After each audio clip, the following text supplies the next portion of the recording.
Welcome to all of you. आप सभी का करियर पॉइंट क्लासेस के यूट्यूब चैनल में एक बार फिर से स्वागत है।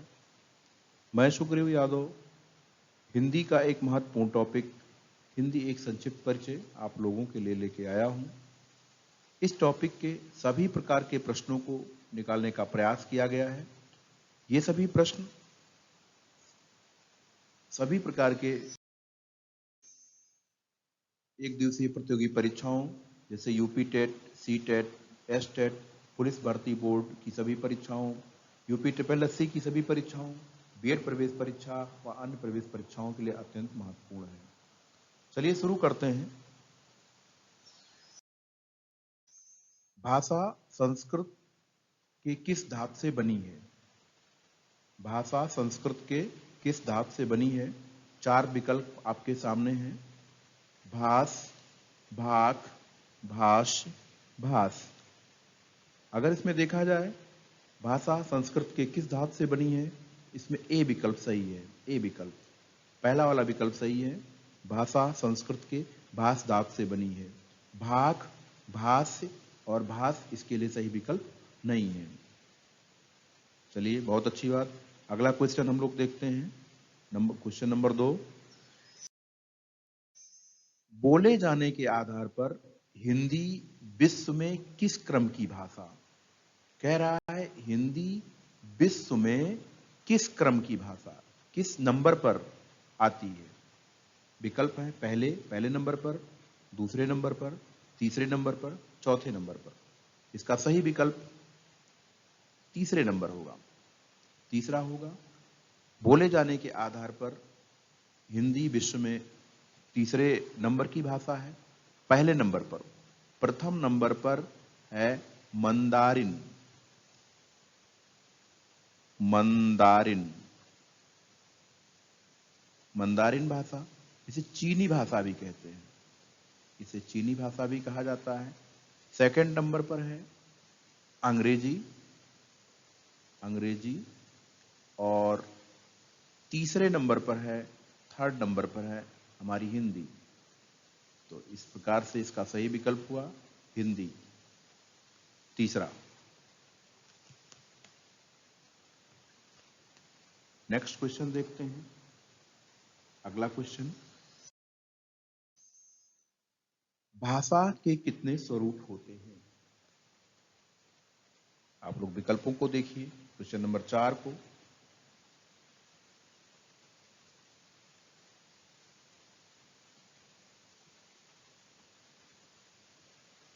भाषा के कितने स्वरूप होते हैं? विचार करिए और बताइए।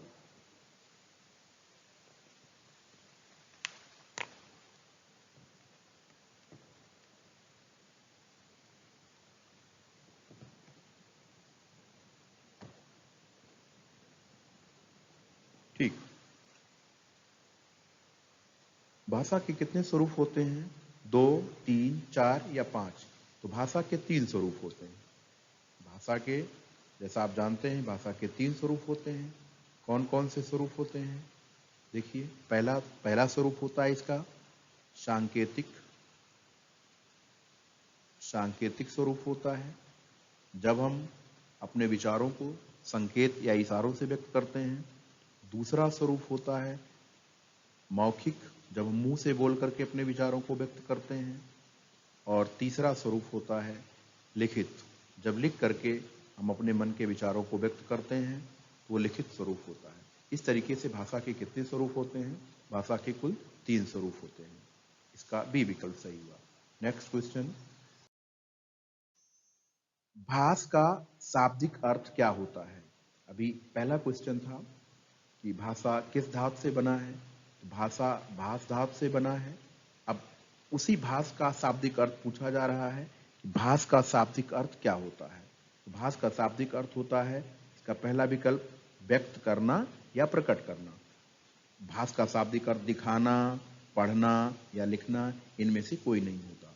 इसका पहला विकल्प सही है, व्यक्त करना या प्रकट करना। बहुत अच्छा। नेक्स्ट अगला क्वेश्चन हम लोग देखते हैं। छठा क्वेश्चन, भाषा का वो स्वरूप जो सर्वाधिक प्रयुक्त होता है। भाषा का वो स्वरूप जो सर्वाधिक प्रयुक्त होता है। तो इसको देखेंगे हम लोग। भाषा का सबसे ज्यादा प्रयोग होने वाला स्वरूप है मौखिक स्वरूप। मौखिक स्वरूप को हम दैनिक रूप से वो अपने पूरे जीवन में सबसे ज्यादा प्रयोग करते हैं। सांकेतिक स्वरूप का प्रयोग सबसे ज्यादा जो मूक बधिर होते हैं वो करते हैं। लिखित भाषा जब हम लिख करके अपने विचारों को व्यक्त करते हैं तब होता है, जो कि बहुत ही कम होता है। सबसे ज्यादा हम अपने विचारों को मौखिक भाषा में व्यक्त करते हैं। जबकि चौथा विकल्प है तय नहीं कर सकते, ये भी इसके लिए सही नहीं है। तो छठे क्वेश्चन का आंसर होगा सी, मौखिक भाषा।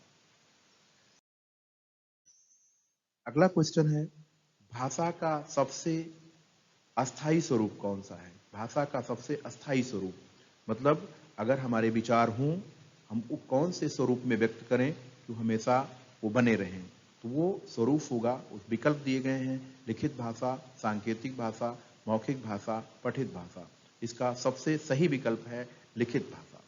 लिखित भाषा भाषा का वो स्वरूप है जो सबसे अस्थाई होता है। जबकि सांकेतिक स्वरूप में केवल हम जब संकेत करते हैं, जो लोग हम उस संकेत को देखते हैं वही उस भाव को ग्रहण कर पाते हैं। मौखिक में जब हम कुछ बोलते हैं, जितने लोग सुनते हैं वही लोग उस भाव को ग्रहण कर पाते हैं। लेकिन अगर अपने विचार हम लिख दें तो उसको हम आज भी, कल भी और आने वाले कई वर्षों तक उस विचारों को जाना जा सकता है। सबसे अस्थाई स्वरूप है। क्वेश्चन नंबर 7 का सही विकल्प ए है। ठीक है, नेक्स्ट क्वेश्चन देखते हैं हम लोग। भाषा का पूर्ण व परिष्कृत रूप कौन सा है? यानी भाषा का वो स्तर जब भाषा अपनी पूर्णता को प्राप्त कर लेती है, अन्यथा वो बोली होती है, उपभाषा के रूप में होती है। उसकी भाषा का वो लेवल या वो स्तर जब वो पूर्ण व परिष्कृत रूप में हो जाती है, वो कौन सा है? लिखित। इसका सी विकल्प सही है, क्योंकि सांकेतिक रूप में केवल इशारे होते हैं, उसकी कोई लिप नहीं होती। मौखिक रूप में ध्वनियां होती हैं, शब्द होते हैं। तमाम बोलियां भाषा का स्वरूप नहीं प्राप्त कर पाई क्योंकि उनकी अपनी लिपि नहीं है। लिखित रूप में, लिखित रूप भाषा का पूर्ण व परिष्कृत रूप है। ठीक है, नेक्स्ट क्वेश्चन हम लोग देखते हैं। भाषा का प्राथमिक स्वरूप कौन सा है? अर्थात भाषा के किस रूप का प्रयोग सबसे पहले होता है? अर्थात भाषा के किस रूप का प्रयोग सबसे पहले होता है? मनुष्य अपने जीवन में सबसे पहले किस स्वरूप का प्रयोग करता है? ठीक है, सांकेतिक, लिखित, मौखिक या शाब्दिक?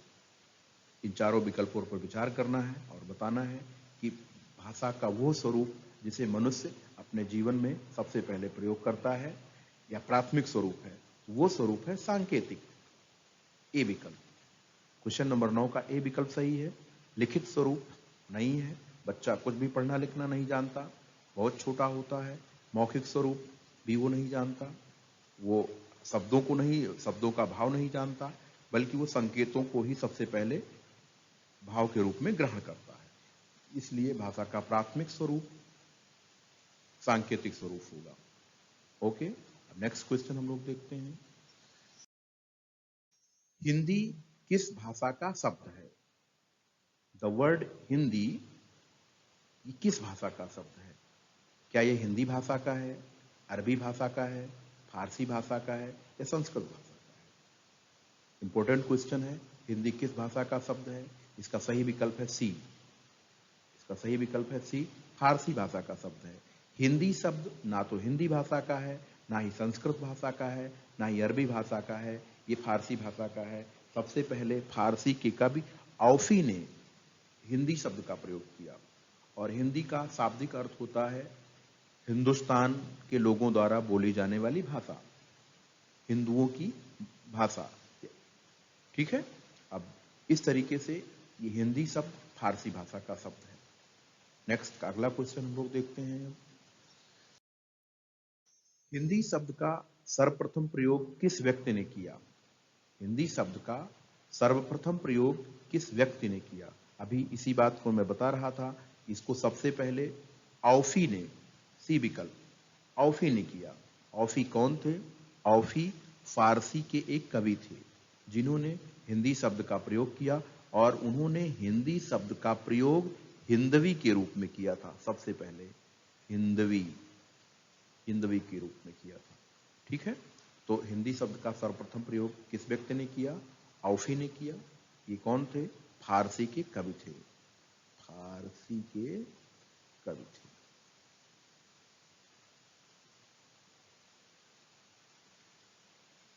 ठीक है, नेक्स्ट क्वेश्चन हम लोग देखते हैं। अगला क्वेश्चन, हिंदी की आदि जननी किस भाषा को कहा जाता है? आदि जननी यानी हिंदी मूलतः किस भाषा से जन्मी है? तो हिंदी मूलतः संस्कृत भाषा से जन्मी है, इसका ए विकल्प है। जबकि हिंदी की जननी अगर पूछा जाता है कि हिंदी तुरंत किस भाषा से जन्म ली है, तो अपभ्रंश है। लेकिन हिंदी की आदि जननी अगर पूछा जाता है तो हमें बताना होगा कि संस्कृत है। फारसी भाषा भी नहीं है, पाली भाषा भी इसके लिए सही नहीं है। ठीक है, नेक्स्ट क्वेश्चन देखते हैं, हिंदी का अगला क्वेश्चन। भारत में हिंदी के विकास का सही क्रम क्या है? यानी भारत में विभिन्न भाषाएं बोली गई, उसका सही क्रम क्या है? तो उसका सही क्रम क्या है? वैदिक काल में भारत में संस्कृत बोला जाता था, संस्कृत बोला जाता था। इसके बाद भारत में बौद्ध काल आया, बौद्ध काल में पाली भाषा बोली गई, पाली बोला गया। पाली के बाद भारत में प्राकृत भाषा बोली गई, प्राकृत भाषा बोली गई। प्राकृत के उपरांत भारत में अवहट्ट बोला गया, अवहट्ट भाषा बोली गई। और अवहट्ट के बाद भारत में अपभ्रंश, और अपभ्रंश से जन्म हुआ हिंदी का, अपभ्रंश से जन्म हुआ हिंदी का। इस तरीके से इसका सही कालानुक्रम संस्कृत, पाली, प्राकृत, अवहट्ट, अपभ्रंश, हिंदी होता है। अब इसमें हम देखेंगे कौन सा विकल्प सही है। तो इसमें ए विकल्प सबसे सटीक लग रहा है, क्योंकि पाली के बाद प्राकृत, प्राकृत के बाद अवहट्ट, अवहट्ट के बाद अपभ्रंश, अपभ्रंश के बाद हिंदी, ये सही क्रम बता रहा है। जबकि बी वाले विकल्प पर विचार करें, इसमें संस्कृत है, संस्कृत के बाद अवहट्ट है, प्राकृत, ये गलत सीक्वेंस आ गया। अवहट्ट बाद में बोला गया, प्राकृत पहले बोला गया, इसलिए ये सीक्वेंस बी वाले विकल्प में गलत है। सी वाले में देखिए, पाली फिर संस्कृत, इसका भी ये क्रम गलत है, क्योंकि भारत में पहले संस्कृत बोला गया, उसके बाद पाली बोला गया, फिर उसके बाद प्राकृत। तो ये सी वाला भी, ए वाला भी, बी वाला भी गलत है, सी वाला भी गलत है। संस्कृत के बाद अवहट्ट, अवहट्ट के बाद पाली, ये भी सीक्वेंस गलत है, ये भी क्रम गलत है, क्योंकि संस्कृत के बाद पाली, पाली के बाद प्राकृत, प्राकृत के बाद अवहट्ट, इस क्रम से बोला गया, इसलिए ये विकल्प भी सही नहीं है। क्वेश्चन नंबर 13 का सबसे सही विकल्प ए होगा। अब अगला क्वेश्चन हम लोग देखते हैं, हिंदी की पूर्ववर्ती अर्थात हिंदी से पहले बोली जाने वाली भाषा कौन सी है? हिंदी के पहले, तुरंत पहले। तो हिंदी के पहले, अभी जैसा कि हमने उसका सीक्वेंस लिखा था अभी, संस्कृत, संस्कृत, संस्कृत के बाद पाली, पाली के बाद प्राकृत, और प्राकृत के बाद अवहट्ट, अवहट्ट के बाद अपभ्रंश, और अपभ्रंश के बाद हिंदी। ये भाषाएं भारत में इस क्रम में बोली गई। तो पूछ रहा है हिंदी की पूर्ववर्ती, पूर्ववर्ती का मतलब हिंदी के तुरंत पहले, हिंदी से पहले बोली जाने वाली भाषा है। तो हिंदी से तुरंत पहले क्या? अपभ्रंश। हिंदी से पहले, तुरंत पहले क्या बोली गई? अपभ्रंश बोली गई। कौन सा विकल्प सही होगा? डी वाला विकल्प सही होगा। क्वेश्चन नंबर 14 का डी विकल्प सही होगा। नेक्स्ट अगला क्वेश्चन हम लोग देखते हैं, पाल की पूर्ववर्ती और अनुवर्ती भाषा। पाल की पूर्ववर्ती, तो पाल के पूर्ववर्ती पहले संस्कृत बोली गई, और उसके बाद में उसकी अनुवर्ती भाषा प्राकृत थी। यानी संस्कृत पहले बोली गई और बाद में प्राकृत बोली गई। इस प्रकार से इसका सही विकल्प क्या है? डी विकल्प, संस्कृत और प्राकृत। संस्कृत पाल की पूर्ववर्ती भाषा है, ये पूर्ववर्ती है, पाल की पूर्ववर्ती, और ये अनुवर्ती है, प्राकृत अनुवर्ती भाषा है। इस तरीके से क्वेश्चन नंबर 15 का डी विकल्प सही होगा। अगला देखिए, प्राकृत की अनुवर्ती भाषा है, प्राकृत भाषा के तुरंत बाद, कौन सी भाषा बोली गई? प्राकृत भाषा के तुरंत बाद अवहट्ट भाषा बोली गई। पाली प्राकृत के पहले बोली गई थी और उससे भी पहले संस्कृत बोली गई थी, इसलिए ये विकल्प इसके नहीं होंगे। हिंदी तो बहुत अपभ्रंश के बाद इसका जन्म हुआ, इसलिए ये भी विकल्प नहीं होगा। सही विकल्प क्या है? अवहट्ट। प्राकृत की अनुवर्ती भाषा अवहट्ट है। नेक्स्ट अगला क्वेश्चन देखते हैं। हिंदी लिखने की लिपि है, यानी हिंदी किस लिपि में लिखी जाती है, लिपि बताना है। तो हिंदी तमाम लिपियां हैं जो जिन लिपियों में विभिन्न भाषाओं को लिखा जाता है। इसी क्रम में हिंदी को लिखने की लिपि कौन सी है? तो हिंदी की लिखने की लिपि देवनागरी है। ए विकल्प, क्वेश्चन नंबर 17 का ए विकल्प। नागरी विकल्प नहीं होगा, ब्राह्मी भी नहीं होगा और खरोष्ठी भी इसके लिए नहीं होगा। नेक्स्ट अगला हम क्वेश्चन देखते हैं। भारतीय संविधान में हिंदी को किस भाषा का दर्जा दिया गया है? भारतीय संविधान में हिंदी को किस भाषा का दर्जा दिया गया है? ऑप्शन दिए गए राष्ट्रभाषा, नेशनल लैंग्वेज। क्या हिंदी भारत की राष्ट्रभाषा है? दूसरा लोक भाषा, लोकल लैंग्वेज। क्या सभी जगह क्षेत्रीय रूप से हिंदी बोली जाती है? राजभाषा या ये भारत की ऑफिशियल लैंग्वेज है? मातृभाषा, मदर टंग। क्या सभी भारतीयों की ये मदर टंग है, मातृभाषा है? तो सही से विचार करने पर पता चलता है कि हिंदी संविधान, भारतीय संविधान में हिंदी को राजभाषा का, ऑफिशियल लैंग्वेज का दर्जा दिया गया है। हिंदी भारत की राष्ट्रभाषा नहीं है। लोक भाषा एक कुछ निश्चित क्षेत्र के लिए है और कुछ लोगों के लिए ही हिंदी मातृभाषा है, जबकि जो दक्षिण भारत के लोग हैं उनकी मातृभाषा हिंदी नहीं है। उनकी जो क्षेत्रीय भाषाएं हैं, तमिल, कन्नड़, तेलुगु, वो उनकी मातृभाषाएं हो सकती हैं। तो क्वेश्चन नंबर 18 का सही विकल्प सी होगा। अगला क्वेश्चन, हिंदी की कितनी उपभाषाएं हैं? हिंदी एक भाषा है, इसकी 5 उपभाषाएं और 18 बोलियां हैं। तो इस क्वेश्चन में पूछा गया कि हिंदी की कितनी उपभाषाएं हैं, तो उपभाषाओं के लिए इसका आंसर होगा 5। 5 होगा, 22 नहीं होगा, 18 बोलियां होता ये भी नहीं होगा, 2 भी इसका विकल्प नहीं होगा। हिंदी की कितनी उपभाषाएं हैं? 5। अगला क्वेश्चन, नेक्स्ट क्वेश्चन देखते हैं। भारतीय संविधान में कितनी कार्यकारी भाषाओं का उल्लेख है? भारतीय संविधान में कितनी कार्यकारी भाषाओं का उल्लेख है? कार्यकारी भाषाओं को प्रादेशिक भाषा भी कहते हैं, कार्यकारी भाषाओं को हम राजभाषा भी कहते हैं, या इसे मान्यता प्राप्त भाषा भी कहते हैं। यानी भारतीय संविधान में कितनी मान्यता प्राप्त भाषाएं, कार्यकारी या मान्यता प्राप्त भाषाएं हैं? तो उनकी संख्या है 22। वर्तमान में भारतीय संविधान में 22 कार्यकारी भाषाएं हैं, जबकि मौलिक संविधान में यानी 26 जनवरी 1950 के संविधान में 14 राजभाषाएं केवल थी। ठीक है, इसलिए 14 मौलिक संविधान का होगा, 18 नहीं होगा, 5 भी नहीं होगा। सही विकल्प होगा ए। अगला क्वेश्चन देखते हैं। कार्यकारी भाषाओं का उल्लेख संविधान के किस भाग अध्याय में है? कार्यकारी भाषाओं का उल्लेख संविधान के किस भाग या अध्याय में है? तो कार्यकारी भाषाओं का उल्लेख संविधान के भाग पूछ रहा है, अध्याय, तो भाग 17 में है। कुल कितने भाग हैं संविधान के? कुल भाग या अध्याय, कुल मौलिक रूप से 22 भाग हैं। इन 22 भाग में से 17वें अध्याय में कार्यकारी भाषाओं का उल्लेख संविधान में है। ये होगा। 343 है ही नहीं, उतने भाग ही नहीं है, 12 भी नहीं है, 22 भी नहीं है। सही विकल्प सी होगा 17। नेक्स्ट क्वेश्चन, कार्यकारी भाषाओं का उल्लेख किन अनुच्छेदों में है? किन अनुच्छेदों के तहत है? यानी भाग 17 में है, भाग 17 में है। ठीक है, अब अनुच्छेद की बात पूछ रहा है कि किन अनुच्छेदों में है। इसके लिए सही विकल्प है अनुच्छेद 343 से 351। अनुच्छेद 343 से 351, 343 से 351 के बीच में है। 340 से 351 ये गलत है। 340, 341, 342 ये संविधान के वो अनुच्छेद है जो जिनमें आरक्षण का प्राविधान है।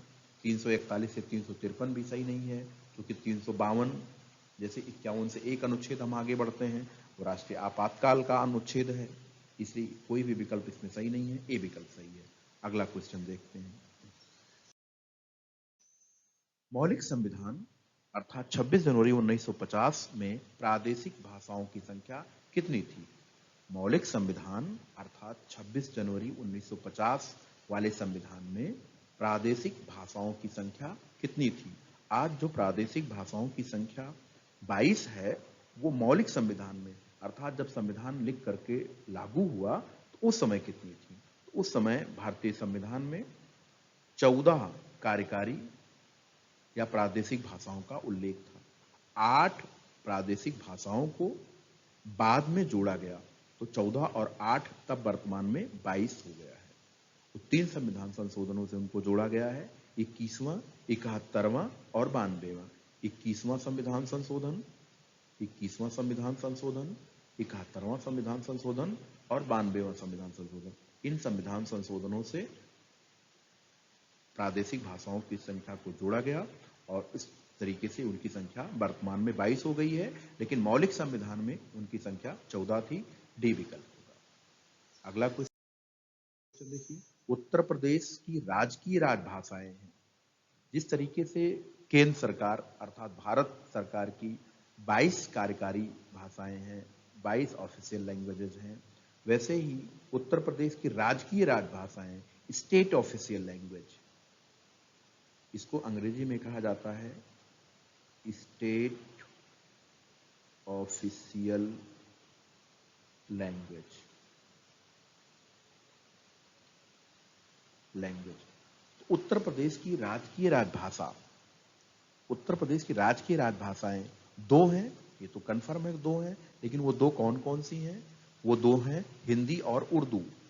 हिंदी और उर्दू, सी विकल्प, सी विकल्प सही है। हिंदी और संस्कृत इसके लिए सही नहीं है। हिंदी और भोजपुरी भी सही नहीं है, भोजपुरी एक भाषा नहीं है बल्कि एक बोली है।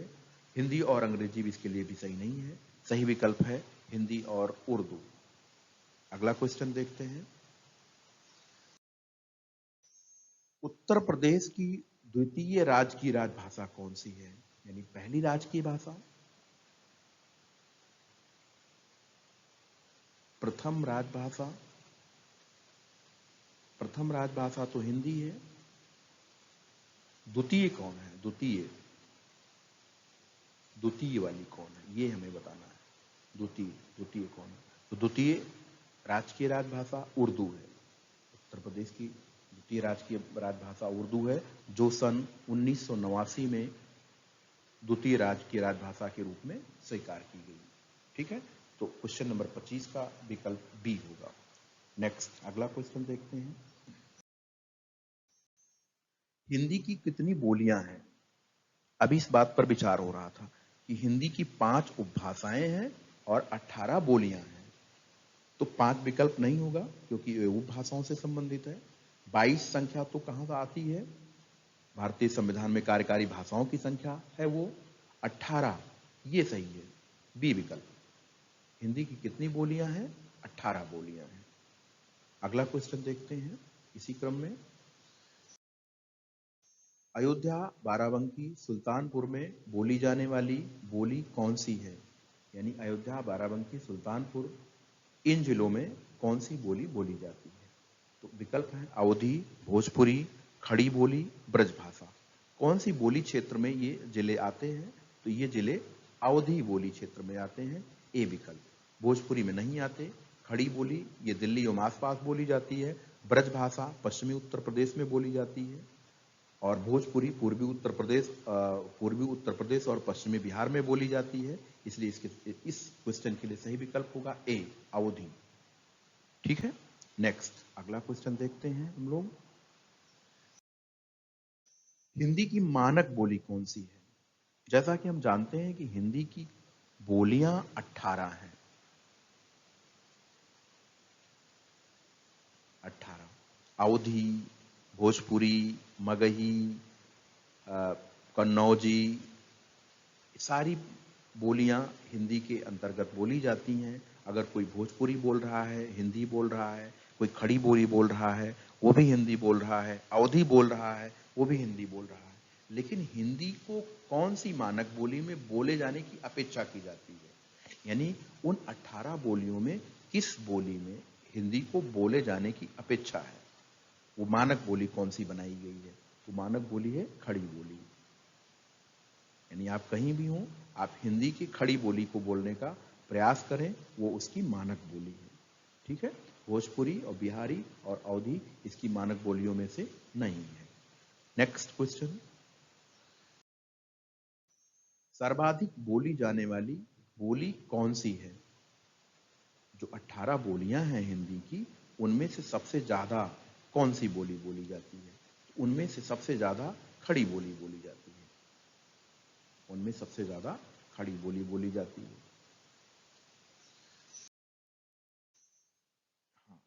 अब अगला क्वेश्चन था, भारत के अलावा अन्य 4 देश जहां हिंदी बोली जाती है, वो 4 देश कौन से हैं? वो 4 देश हैं, सूरीनाम, विकल्प नहीं है इसमें, सूरीनाम, त्रिनिडाद,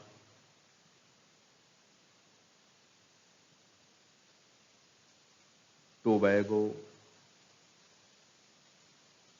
मॉरिशस और फिजी। ये वो राष्ट्र हैं, ये वो दुनिया के राष्ट्र हैं जहां पर हिंदी बोली जाती है। इनमें से कोई 4 आपको बताना होगा, Suriname, Trinidad Tobago, Mauritius, Fiji. इन देशों में भारत के अलावा भी हिंदी बोली जाती है। धन्यवाद, आज का वीडियो यहीं तक। कल हिंदी एक संक्षिप्त परिचय का पार्ट 2, जो अभी और क्वेश्चन इसके बचे हुए हैं, हिंदी एक संक्षिप्त परिचय के जितने भी क्वेश्चन हैं अगली वीडियो में सब कवर कर लिए जाएंगे। इसके बाद अगला टॉपिक हिंदी का स्टार्ट होगा। वर्ण, वर्ण को भी जितने भी क्वेश्चन उस पर बनते हैं, विभिन्न प्रतियोगी परीक्षाओं में पूछे गए हैं या जितने क्वेश्चन संभावित होते हैं, सब के सब क्वेश्चन बनाए जाएंगे और आप लोग के साथ साथ इसे हल किया जाएगा, सारे विकल्पों पर विचार किया जाएगा। धन्यवाद, बहुत बहुत धन्यवाद आपको हमारे साथ जुड़ने के लिए।